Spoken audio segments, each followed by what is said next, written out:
Where am I? Why is this world made out of blocks? Aren't they beautiful, Robert? Aren't what beautiful? Oh, can't you see them, Robert? Slimes. Slimes as far as the eye can see. How gross! Those things are disgusting. You couldn't be more wrong, lad. You see, 8 minutes ago there was but a single one of them, but the youngest generation of slimes produces a new population of baby slimes that is double the size of their own population every minute, never halting multiplication. Sounds scary. Why, how could you say such a thing? These little guys can teach us so much about the world of mathematics. Yeah? Like what? Well, I'm quite sure you remember that dreaded day in Mr. Bockel's room when he told you to add up those numbers, don't you? Please, don't remind me of that. But you remember it though, correct? Well, yes. But how does this have anything to do with it? It's funny you asked, Robert. Do you recall what I said about these creatures earlier? They doubled by the minute? Precisely. More importantly, though, the new generations are creating the next generation according to the hops of 2. Robert, can you recall the first hops of 2? Why, yes. It goes 2, then 4, then 8, 16, 32, 64, never ending. I have sure taught you well. Anyways, this group of slimes originally consisted one slime. After a minute, he created 2 more slimes. After another minute, that generation of 2 slimes created 4 baby slimes. In time, the latest generation created 256 slimes. Will this go on forever? Well, of course, as any other occurrence in nature. Wait, Devil. You said that there were only 256 of those slimes. There must be at least 1 million of them. They're everywhere. No, Robert. I said that the youngest generation creates a new population that is double the size of their generation. And this cycle continues forever. Oh? Then how many are there? Well, do you want to try adding them up? No, not in 1 million years, no! Why don't you just try it? Fine. You start with 1, then you get 2 more, then they make 4 more, and then 8 more, and so on. So how would you add up all the generations of slimes? Well, clearly the generations will go on forever, and will never stop growing. Devil, this is never going to stop getting bigger. I cannot possibly add all these together. That's true. Why don't you try taking a partial sum? What's that? You see, Robert, when we want to evaluate a sum that keeps growing, we take a partial sum, adding up only part of the series. Oh, well, that seems pretty easy. Then why don't you try adding up the first 4 generations that you said earlier? That's easy. There's a total of 15 slimes in the first 4 generations. Oh, it's so easy because I'm Robert. I know everything because I can count to 15. Whoa! Calm down, Devil. I only meant it was easy to add up those first generations. Well, why don't you try adding up the first 1,000 generations? Devil, you're crazy. I don't even have my calculator. Then here. Now add them up. Fine. Aw, the little smarty's adding up each and every term. Such a genius, huh? That's the only way you can add them up, Devil. Why do you make me do this? You're just like Mr. Brockle. Oh, Robert, you just don't know, do you? I don't know what. There's a much easier way to add up the generations. You don't even need to know the size of each generation. Oh no, not another one of his tricks.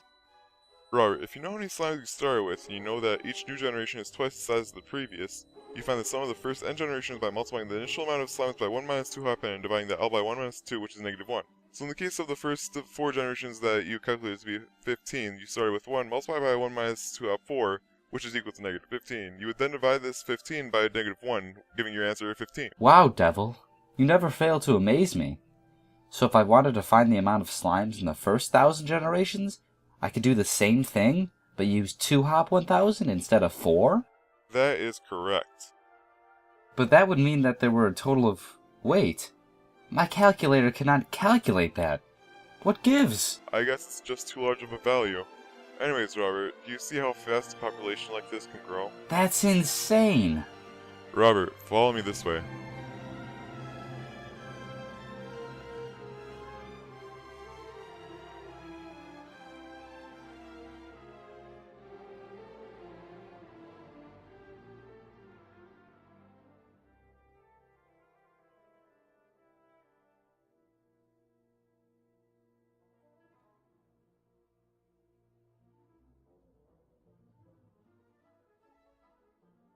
Now what if I told you that when slimes were produced, each slime in the new generation was half the size of the previous? I'm not sure, Devil. Well, what if I wanted you to find the total space that one slime from each generation took up in units of slimes? What are you doing, Robert? You can't possibly run away from me. Why not? Look at my feet carrying me away. Wait, Devil, what's happening? Oh, Robert, now you've done it. You've summoned the Zohan. The who? The Zohan. He's one of the higher ranked number devils and he is incredibly mean. You see, in number hell/heaven, there's a saying that goes around behind his back between us number devils. What's that?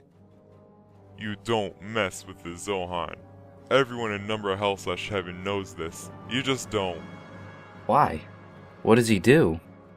He has found a way to utilize something that we like to call Zohan's paradox. What in the world is that? Well, you see, Robert, he noticed that if you travel some distance and with each preceding movement you cut the distance traveled before in half, though you'll never stop moving forward, you'll reach a limit as to how far you can move forward. I'm not sure what you mean. Let's say you want to travel from point A to point B. On the first movement, you move half of the distance from A to B. Then the next you move half of that distance, and half of that distance. Though you will never stop moving, you will never touch point B. However, you'll come infinitely close to that point. But I don't move in steps like that. That's the thing, Robert. He locked you in his paradox. You can't escape.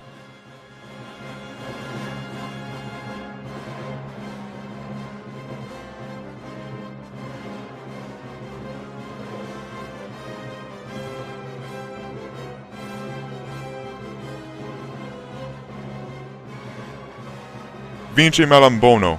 Veritasti ebulimine in eternum. Vade retro satana. Vince malambono. Vade retro satana. What is going on? Robert, this is the Zohan, master of this realm. Ha! I have trapped you in this never-ending hell. That must have been what the number devil was getting at earlier. What can I do to escape this world of torture? Answer the devil's question. I'm not sure how to solve it, though. Oh, it's actually quite simple, Rob. If you wish to live, devil, you will not give him the key to my paradox. Robert, the key to the Zohan's paradox is that if you have a sequence that gets closer and closer to 0 as the terms get larger, and the sequence is hopping some value, in this case 1/2, to get the values, this type of sequence is geometric. If you wish to find the sum of every term in the sequence going on forever, you can divide the first number in the sequence by 1 minus the number being hopped, which again in this case is 1/2. Therefore, the answer to my question as to how much space one slime from each generation would take up total if each generation was half the size of the previous is 2. That's it, devil. I warned you. Does this mean that I'm free? Well, I suppose. But that devil is going to have to pay. What do you mean he has to pay? I mean that this little incident just cost that devil his life. But isn't he already dead? I am already dead, but I could still die, losing all of my powers and ending my existence. Oh no! Zohan, you can't kill him. Take me instead. I'm the one who caused this. No, it's alright, Robert. My time has come to leave this world. But you can't! I need you! He will pay for what he has done. Wait, what has happened to me? Why have I stopped moving? Oh, you are. But since this is my dream world, I can trap you inside your own paradox, Zohan. You wouldn't dare. But I would. And I am.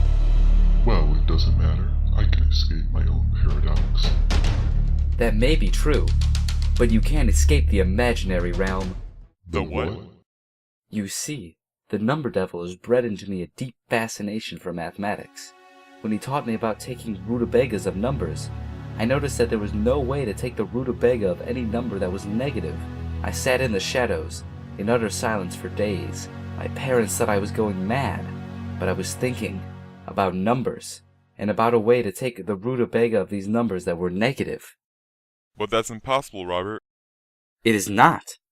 I noticed that any negative number is just -1 multiplied by the absolute value of that number.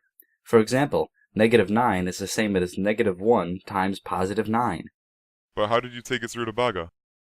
Noticing this, I decided to say that the rutabaga of -1 is I, an imaginary number. Therefore, the rutabaga of -9 is ±3 times I. Why, Robert, that's genius! But where do these imaginary numbers lie in the number line?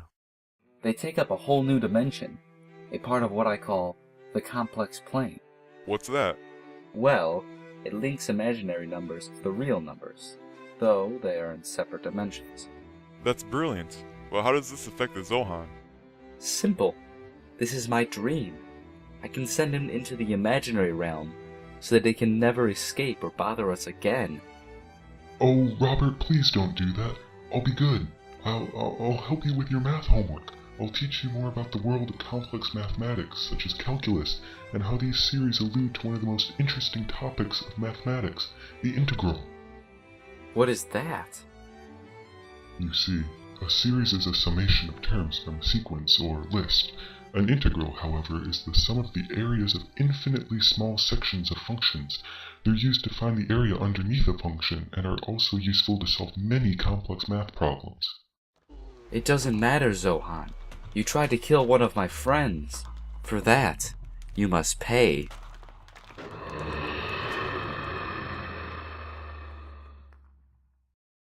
Well, what now? Well, it appears that I will have to get up for school soon. I should probably return to my room. As you wish. Robert, Yes? thank you for what you did back there. You saved me. Oh, it was nothing. For a friend.